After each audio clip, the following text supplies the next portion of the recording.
السلام علیکم ورحمۃ اللہ وبرکاتہ۔ میں ہوں ڈاکٹر ماجد اور آپ دیکھ رہے ہیں 5 منٹ کی قرآن کلاس۔ میں آپ کو خوش آمدید کہتا ہوں۔ آئیے آغاز کرتے ہیں۔ اعوذ باللہ من الشیطان الرجیم، بسم اللہ الرحمن الرحیم۔ اتأمرون الناس بالبر وتنسون انفسکم وانتم تتلون الکتاب افلا تعقلون۔ صدق اللہ العظیم۔ لفظی ترجمہ: تأمرون، کیا تم حکم دیتے ہو، الناس لوگوں کو، بالبر نیکی کا، وتنسون اور بھول جاتے ہو، انفسکم اپنے آپ کو، وانتم حالانکہ تم، تتلون الکتاب پڑھتے ہو کتاب، افلا تعقلون کیا تم نہیں سمجھتے؟ مفہومی ترجمہ: کیا لوگوں کو بھلائیوں کا حکم کرتے ہو، خود اپنے آپ کو بھول جاتے ہو، باوجود کہ تم کتاب پڑھتے ہو، کیا اتنی بھی تم میں سمجھ نہیں؟ معزز ناظرین، اس آیت مبارکہ میں بھی بنی اسرائیل اور یہود کا ذکر ہے۔ یہود کے علماء کرام کے پاس بہت سے لوگ آتے تھے اور وہ نبی کریم صلی اللہ علیہ وسلم، ان کی شخصیت، ان کی دعوت اور اسلام کے بارے میں پوچھا کرتے تھے۔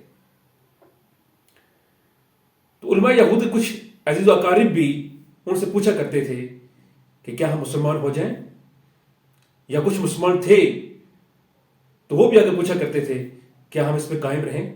تو علماء یہود کہتے تھے کہ ہاں، اس میں کوئی شک نہیں ہے کہ نبی کریم صلی اللہ علیہ وسلم کا جو مشن ہے، جو دعوت ہے، وہ برحق ہے، اور اس لیے اس دین حق کے اوپر تم جمے رہو اور تم نے کبھی بھی پیچھے نہیں ہٹنا، یہ مسلمان ہی برحق ہیں۔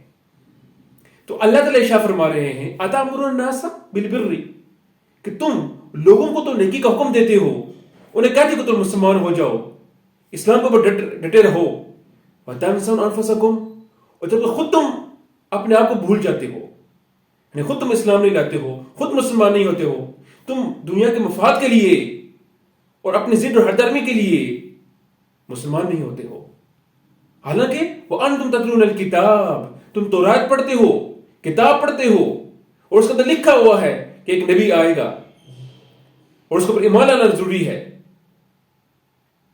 اور اسی طرح تمہاری کتاب کے اندر یہ لکھا ہوا ہے کہ آخری کتاب نازل ہوگی، اس کتاب پر ایمان لانا ہے، یعنی جان بوجھ کے تم مانتے نہیں ہو۔ افلا تعقلون، کیا تم عقل نہیں رکھتے ہو، کیا تم شعور نہیں رکھتے ہو، کیا تم اتنی بات بھی نہیں سمجھتے ہو کہ رب تعالیٰ نے تمہیں عقل شعور سے نوازا ہوا ہے، کتابیں نازل کی ہیں اور ساری چیزیں ہمارے موجود ہیں، اور اس کے باوجود بھی تم انکار کرتے ہو؟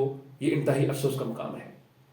اللہ تعالیٰ سے دعا ہے کہ وہ ہمیں بھی قرآن کا صحیح فہم عطا فرمائے۔ السلام علیکم ورحمۃ اللہ وبرکاتہ۔